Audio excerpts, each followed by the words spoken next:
a semana foi de assuntos densos, sérios. Então, de Brasília, a gente vai dar aquele pulo e vai para Israel, onde um acordo de cessar-fogo com o objetivo de resgatar os reféns sequestrados pelo Hamas no dia 7 de outubro deve ser aprovado amanhã pelo Gabinete de Segurança do primeiro-ministro Benjamin Netanyahu. Depois de quase 500 dias de uma guerra que começou com um ataque terrorista brutal dos radicais islâmicos a Israel, o mundo inteiro agora aguarda ansioso pela devolução dos reféns, vivos ou mortos, né, Gabriel? Pois é. Parece que dessa vez, depois de alguns impasses ao longo dos últimos dias, a coisa vai de fato andar. O acordo foi anunciado na quarta-feira e prevê a devolução dos 98 reféns que ainda estão em poder dos terroristas em Gaza. Entre eles o bebê Kfir Bibas, sequestrado com 9 meses, e o idoso Shlomo Mansur, levado quando tinha 86 anos. Então deixa eu te explicar no detalhe como vai ser feito esse acordo. A primeira etapa, que deve começar nesse próximo domingo, prevê a devolução de 33 reféns, vivos ou mortos. A gente não sabe quantos estão vivos, quantos estão mortos, mas Israel tem a expectativa de que a maioria desses primeiros 33 reféns estejam vivos. Nessa etapa, os reféns vão ser os humanitários, né? Crianças, mulheres, idosos e doentes. Além disso, as tropas de Israel também vão se retirar do corredor Netzarim, no centro de Gaza, e de parte, isso foi uma coisa que foi bastante discutida ao longo da semana, parte do corredor Filadélfia, que fica ali na fronteira de Gaza com o Egito. Residentes desarmados, então, também vão poder voltar para o norte da região, desde que estejam, vou repetir aqui, desarmados. A passagem de Rafah entre Gaza e o Egito vai voltar a operar gradualmente, permitindo, então, a passagem de pessoas doentes e ajuda humanitária. A ONU está esperando uma grande onda de caminhões de ajuda humanitária ali para a região de Gaza, assim que o cessar-fogo de fato começar. E na segunda etapa, que deve começar 16 dias depois do início do acordo, o restante dos reféns será libertado e os corpos dos que morreram serão devolvidos. Isso em troca de mais de 1.000 prisioneiros palestinos, incluindo algumas dezenas que cumprem sentença de prisão perpétua. O que não está na mesa de negociação, no entanto, são os envolvidos no 7 de outubro. Esses terroristas, especificamente, continuarão presos em Israel. E aí, na sequência, começam as negociações sobre a reconstrução de Gaza, o que levaria, teoricamente, ao fim da guerra. Aqui é que a coisa fica mais nebulosa, porque tudo que gira em torno do futuro de Gaza ainda é uma incógnita. A comunidade internacional entende que a região deve ser governada pelos palestinos, mas faltam líderes da sociedade civil para isso.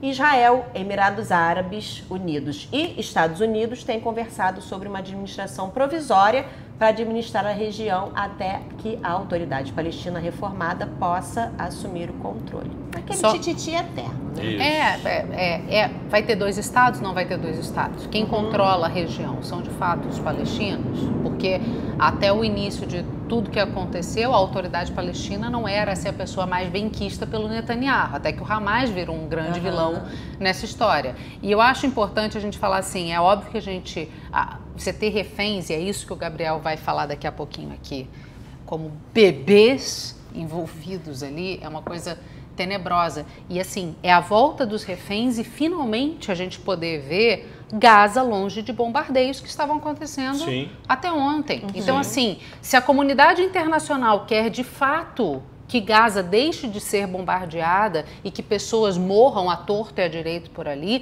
tem que estar todo mundo celebrando e muito que esse acordo avance. Porque assim, é de fato um respiro de paz naquela situação. É um respirinho, É um né? respirinho, Porque é um respirão. o Hamas governar Gaza... É isso, não tem solução. Não tem solução. Não tem solução. Bom, esse acordo é desesperador. Ele é injusto, ele é desumano e deixa bastante claro aquilo que eu venho dizendo há muito tempo nesse programa. Nessa guerra, um lado exalta a vida e o outro lado exalta a morte. A desproporção no número de reféns em relação ao de prisioneiros palestinos mostra que a vida do seu próprio povo, para o Hamas, vale menos. E não se engane com quem está mentindo para você, dizendo que o que vai acontecer é uma troca de reféns. Não é. Nós estamos falando aqui que o bebê Kfir, sequestrado do berço quando tinha 9 meses, vai ser trocado por gente do gabarito de terroristas responsáveis pela morte brutal de centenas de pessoas, de mulheres e crianças, pelo simples fato delas serem judias. O acordo é injusto e é imoral. Mas, se é esse o preço que deve ser pago pelo retorno dos inocentes, que assim seja. O que o mundo ocidental tem que entender, principalmente os simpatizantes do terror, os amantes dos criminosos, é que o acordo é a receita para que um novo 7 de outubro seja consumado daqui a um tempo. Basta lembrar aqui que o Yahya Sinwar, aquele terrorista desgraçado que hoje está ardendo no inferno, estava preso em Israel e voltou para Gaza numa troca exatamente como essa. Em 2011, Sinwar e outros 1.000 presos palestinos foram trocados pela vida de um soldado israelense, o Gilad Shalit, que havia sido sequestrado pelo bando de fanáticos em 2006. 12 anos depois, o Sinwar foi o arquiteto sanguinário do 7 de outubro. Ou seja, enquanto o Hamas não for sumariamente eliminado, não haverá um dia sequer em que os israelenses vão conseguir dormir tranquilos. E eles não querem, não se engane, que a população de Gaza viva em paz. Porque se a gente fala que aquela quantidade, eles estão defendendo, eles estão sendo revolucionários, como gostam de dizer, jamais aceitariam ver sua população ser massacrada daquela forma, ser morta daquela forma. Não tem jeito, não tem jeito. Agora, vamos ver como é que fica essa negociação, que teve essa volta, foi anunciado, aí teve um recuo, e aí agora avançou novamente, porque quem está controlando isso tudo, quem é lindamente? O Catar, né? Com a ajuda ali do Trump e dos seus emissários. Exatamente, porque é um acordo, claro, que tem fortíssimo impacto na política dos Estados Unidos. Assim, o lobby de Israel é muito pesado sobre os Estados Unidos, não duvidem disso. Questionado pela jornalista Raquel Krahenbuhl, da TV Globo, se Trump tinha algum crédito pelo cessar-fogo, o Biden respondeu perguntando: você está fazendo uma piada? Você está brincando comigo? Mas a verdade vai além da vaidade do atual presidente americano. A equipe do Biden, gente, trabalhou pelo acordo, é verdade. Ele, inclusive, falou que é uma coisa que vem de maio do ano passado, mas foi a partir da vitória do Trump que as coisas começaram a mudar de verdade no Oriente Médio. Nos estágios finais das negociações, o enviado especial de Trump para o Oriente Médio, Steve Witkoff, participou ativamente das negociações em Doha, no Catar, pressionando tanto o Netanyahu quanto os negociadores do Hamas a aceitarem logo esse acordo, superando obstáculos que anteriormente impediam esse avanço. Mas o Witkoff, ele não fez isso sozinho, não. O enviado do Biden, o Brett McGurk, também atuou para resolver as disputas de última hora relacionadas à identidade dos terroristas que o Hamas queria que fossem libertados. Gente do mais alto calibre, como disse o Gabriel, como uma das pessoas que estuprou violentamente mulheres no meio do mato. Qual o nome? Gritos Antes do Silêncio. Gritos Antes do Silêncio. Um documentário que tinha que ser realmente exibido para todos, para vocês entenderem a dimensão do ataque terrorista que aconteceu no dia 7 de outubro. A TV Record transmitiu, só pra transmitiu gente uma única vez, claro. Mas é óbvio que é um assunto que está absolutamente longe do apelo nacional dos brasileiros. Então, assim, enquanto não ficar claro para as pessoas a dimensão da violência do que aconteceu no 7 de outubro, ninguém nunca vai entender de fato o quão delicada e perigosa, como disse o Gabriel, é essa negociação nesse momento. Exatamente. Fontes ouvidas pelo jornal israelense Times of Israel disseram que o Witkoff e o Trump fizeram mais para influenciar Netanyahu a aceitar o acordo numa única reunião do que o Biden durante todo o último ano. E o Biden sabe disso. Funcionários do alto escalão do governo americano disseram para a Associated Press que a decisão de envolver Trump e sua equipe nas conversas foi motivada pelo desejo de garantir um apoio bipartidário, ou seja, de democratas e republicanos, a um plano de reconstrução e segurança de Gaza que vai demandar aí meses de empenho e investimento americano. A verdade é que o Trump não pegou leve com Netanyahu e menos ainda com Hamas.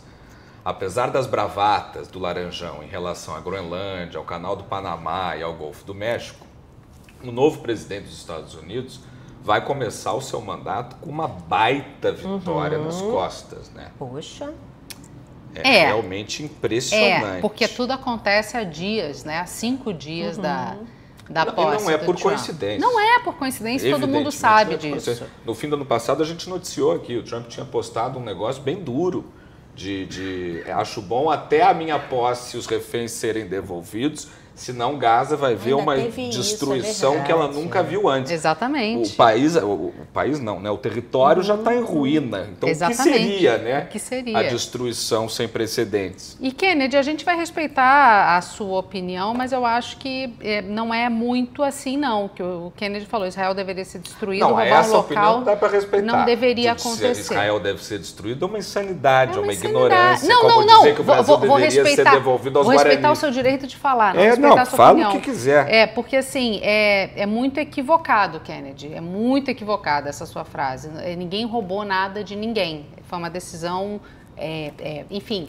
foi o que Nações a Yolanda Unidas, falou, depois... tem um monte de questões sérias e importantes em relação ao movimento da criação do Estado de Israel. Agora, é um Estado que está aí. Defendendo assim? a igualdade e as pessoas. É uma discussão anacrônica e que leva ao terrorismo e ao antissemitismo. Eu sinto muito dizer que não existe. Olha só, o que vem acontecendo, vou para cá, o que vem acontecendo nos últimos 469 dias, desde o 7 de outubro de 2023, no mundo, mostra como é fundamental a existência de Israel para a segurança dos judeus do mundo inteiro. Do mundo inteiro.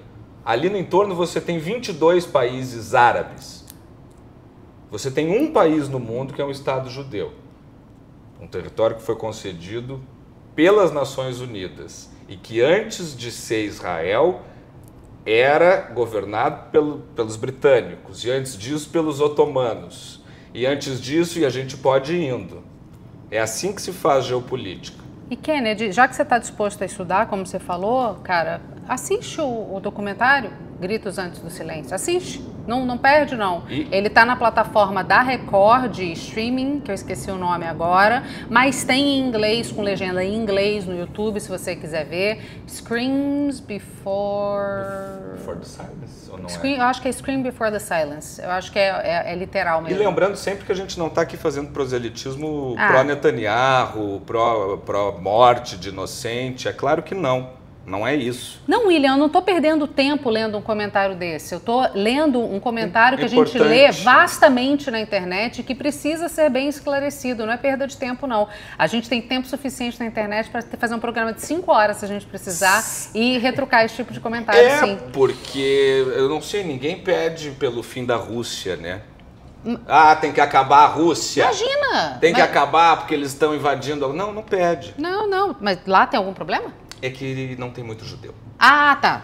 Entendi. A Luíse disse que a plataforma da Record é Play Plus. Isso mesmo. Boa. É porque, além de tudo, é um nome péssimo de falar, Play Plus. E não remete a Record em nada, Não, exatamente. Tá no Play Plus, se alguém quiser pagar uma vez para assistir com legendas em português, ou tá no YouTube. Não, mas às vezes, Gritos Antes do Silêncio. Às vezes tem aqueles 7 dias grátis.